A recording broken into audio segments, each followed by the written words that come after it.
हमारा आज का पहला सवाल है, हीरा चमकदार दिखाई देता है, क्यों? इसका सही जवाब है पूर्ण आंतरिक परावर्तन के कारण। चलते हैं अपने अगले क्वेश्चन की तरफ। सूर्य की ऊर्जा उत्पन्न होती है। इसका सही जवाब है नाभिकीय संलयन द्वारा। चलते हैं अपने अगले सवाल की तरफ। और अगला सवाल है, वायुदाब मापी के रीडिंग में अचानक गिरावट किस बात का संकेत है? इसका सही जवाब है तूफानी होगा। चलते हैं अपने अगले सवाल की तरफ। हमारा अगला सवाल है, रडार का प्रयोग किया जाता है।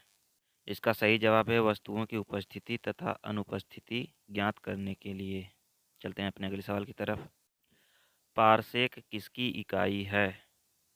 इसका जवाब है दूरी की। हमारा अगला सवाल है, वह राशि जिसमें केवल परिणाम होता है, दिशा नहीं, उसे कहते हैं अदिश राशि। चलते हैं अपने अगले सवाल की तरफ। हमारा अगला सवाल है, जी का मान महत्तम कब होता है? इसका सही जवाब है पृथ्वी के ध्रुव पर। चलते हैं अपने अगले सवाल की तरफ। यदि पृथ्वी अपनी वर्तमान कोणीय चाल से 17 गुनी अधिक चाल से घूमने लगे तो भूमध्य रेखा पर रखी वस्तु का भार क्या होगा? इसका जवाब है 0। चलते हैं अपने अगले सवाल की तरफ। पृथ्वी के घूर्णन गति बढ़ने पर जी का मान हो जाता है। इसका जवाब है कम हो जाता है। चलते हैं अपने अगले सवाल की तरफ। हमारा अगला सवाल है, अपेक्षिक घनत्व को किससे मापा जाता है? इसका जवाब है हाइड्रोमीटर से। चलते हैं अपने अगले सवाल की तरफ। जब बर्फ समुद्र में तैरता है तो उसके आयतन का कितना भाग पानी के ऊपर रहता है? इसका जवाब है 1/10 भाग। चलते हैं अपने अगले सवाल की तरफ। दूध की शुद्धता मापी जाती है। इसका जवाब है लैक्टोमीटर से। चलते हैं अपने अगले सवाल की तरफ। हमारा अगला सवाल है, ताप बढ़ने पर गैस की श्यानता पर क्या प्रभाव पड़ता है? इसका सही जवाब है गैस की श्यानता बढ़ जाती है। चलते हैं अपने अगले सवाल की तरफ। कान पर ध्वनि का प्रभाव कितने समय तक रहता है? इसका सही जवाब है 1/10 सेकंड तक। हमारा अगला सवाल है, गुप्त ऊष्मा का एसआई मात्रक क्या है? इसका सही जवाब है जूल प्रति किग्रा। चलते हैं अपने अगले सवाल की तरफ। हमारा अगला सवाल है, निश्चित ताप पर वाष्प का द्रव में बदलना क्या कहलाता है? इसका सही जवाब है संघनन। चलते हैं अपने अगले सवाल की तरफ। निर्वात में प्रकाश की चाल कितनी होती है? इसका सही जवाब है 3 × 10⁸ मीटर प्रति सेकेंड। चलते हैं अपने अगले सवाल की तरफ। प्रकाश के वेग की गणना सबसे पहले किसने की थी? इसका सही जवाब है रोमर ने की थी। चलते हैं अपने अगले सवाल की तरफ। हमारा अगला सवाल है, आकाश का रंग नीला किसके कारण दिखाई देता है? इसका सही जवाब है प्रकाश के प्रकीर्णन के कारण। हमारा अगला सवाल है, ऊष्मा का पूर्णतया कार्य में परिवर्तन असंभव है, यह किसका कथन है? इसका जवाब है केल्विन के कथन के अनुसार। चलते हैं अपने अगले सवाल की तरफ। किस माध्यम में प्रकाश की चाल सबसे अधिक होती है? इसका सही जवाब है वायु तथा निर्वात में। चलते हैं अपने अगले सवाल की तरफ। हमारा अगला सवाल है, चुंबक के दो ध्रुवों को मिलाने वाली रेखा को क्या कहते हैं? इसका सही जवाब है चुंबकीय अक्ष। चलते हैं अपने अगले सवाल की तरफ। वह कौन सा यंत्र है जो ध्वनि ऊर्जा को विद्युत ऊर्जा में परिवर्तित करता है? इसका सही जवाब है माइक्रोफोन। चलते हैं अपने अगले सवाल की तरफ। किस रोग में निकट की वस्तु का प्रतिबिंब रेटिना के पीछे बनता है? इसका सही जवाब है दूर दृष्टि दोष। चलते हैं अपने अगले सवाल की तरफ। हमारा अगला सवाल है, ऊष्मा का एसआई मात्रक क्या है? इसका सही जवाब है जूल। चलते हैं अपने अगले क्वेश्चन की तरफ। 1 ग्राम जल का ताप 1 अंश सेल्सियस बढ़ाने के लिए आवश्यक ऊष्मा की मात्रा को क्या कहते हैं? इसका सही जवाब है कैलोरी। चलते हैं अपने अगले क्वेश्चन की तरफ। 1 कैलोरी ऊष्मा कितने जूल के बराबर होती है? इसका सही जवाब है 1 कैलोरी बराबर 4.186 जूल। चलते हैं अपने अगले क्वेश्चन की तरफ। हमारा अगला सवाल है, बल का एसआई मात्रक क्या है? इसका करेक्ट आंसर है न्यूटन। चलते हैं अपने अगले सवाल की तरफ। दूरी नापने की सबसे बड़ी इकाई क्या है? इसका सही जवाब है पारसेक। चलते हैं अपने अगले सवाल की तरफ।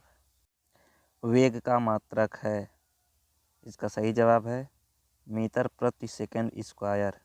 चलते हैं अपने अगले सवाल की तरफ। वायु में ध्वनि की चाल कितनी होती है? इसका सही आंसर है 332 मीटर प्रति सेकंड। हमारा अगला सवाल है, किस उपकरण का प्रयोग वायु एवं गैस का भार तथा घनत्व ज्ञात करने में लिया जाता है? इसका सही जवाब है एयरोमीटर्स। हमारा अगला सवाल है, किस उपकरण का प्रयोग विद्युत धारा को मापने के लिए किया जाता है? इसका सही जवाब है अमीटर के द्वारा। हमारा अगला सवाल है, किस उपकरण का प्रयोग ध्वनि की तीव्रता मापने के काम में लिया जाता है? इसका सही जवाब है ऑडियोमीटर द्वारा। चलते हैं अपने अगले क्वेश्चन की तरफ। घूमती हुई वस्तुओं की गति ज्ञात करने के लिए किस उपकरण का प्रयोग किया जाता है? इसका सही जवाब है गाइरोस्कोप। चलते हैं अपने अगले क्वेश्चन की तरफ। किस उपकरण के द्वारा द्रवों का अपेक्षित घनत्व ज्ञात किया जाता है? इसका सही आंसर है हाइड्रोमीटर के द्वारा। किस यंत्र के प्रयोग द्वारा इंजन से उत्पन्न की गई शक्ति को मापने में किया जाता है? इसका सही आंसर है डायनेमोमीटर। हमारा अगला सवाल है, किस उपकरण का प्रयोग वायु दाब मापने के काम में लिया जाता है? इसका सही आंसर है बैरोमीटर द्वारा। हमारा अगला सवाल है, किस उपकरण के द्वारा हृदय गति की जांच की जाती है? इसका सही जवाब है कार्डियोग्राम द्वारा। हमारा अगला सवाल है, भूकंप का पता लगाने वाला उपकरण है? इसका सही जवाब है सिस्मोग्राफ। चलते हैं अपने अगले क्वेश्चन की तरफ। हमारा अगला सवाल है, किसी ऊंचाई को नापने के काम आने वाला उपकरण है? इसका सही जवाब है सेक्सटेंट। चलते हैं अपने अगले क्वेश्चन की तरफ। हमारा अगला सवाल है, फोटोग्राफ को एक स्थान से दूसरे स्थान पर पहुंचाने वाला उपकरण है? इसका सही जवाब है फोटो टेलीग्राफ। चलते हैं अपने अगले क्वेश्चन की तरफ। पहिए वाली गाड़ी द्वारा चली गई दूरी नापने के काम आता है? इसका सही जवाब है ओडोमीटर। हमारा अगला सवाल है, वह कौन सा उपकरण है जो वायुयानों तथा मोटर नाव की गति को नापता है? इसका सही आंसर है टैकोमीटर। चलते हैं अपने अगले सवाल की तरफ। वह कौन सा उपकरण है जो द्रव की श्यानता ज्ञात करने के काम आता है? इसका सही जवाब है विस्कोमीटर। चलते हैं अपने अगले सवाल की तरफ। समुद्र की गहराई नापने के लिए किस यंत्र का प्रयोग किया जाता है? इसका सही आंसर है फैदोमीटर। चलते हैं अपने अगले क्वेश्चन की तरफ। हमारा अगला सवाल है, किसके उपयोग से नाभिकीय ऊर्जा से विद्युत ऊर्जा प्राप्त किया जा सकता है? इसका आंसर है नाभिकीय रिएक्टर के उपयोग से। चलते हैं अपने अगले क्वेश्चन की तरफ। कौन सी किरण फोटोग्राफिक प्लेट को प्रभावित करती है? इसका सही जवाब है कैथोड किरण। चलते हैं अपने अगले सवाल की तरफ। हमारा आज का आखिरी सवाल है, जब कैथोड किरणें किसी उच्च परमाणु क्रमांक वाली धातु पर गिरती हैं तो कौन सी किरण उत्पन्न करती है? इसका सही जवाब है यक्स किरणें। इसी के साथ हमारा आज का सेशन समाप्त होता है। फिर मिलते हैं नेक्स्ट वीडियो में।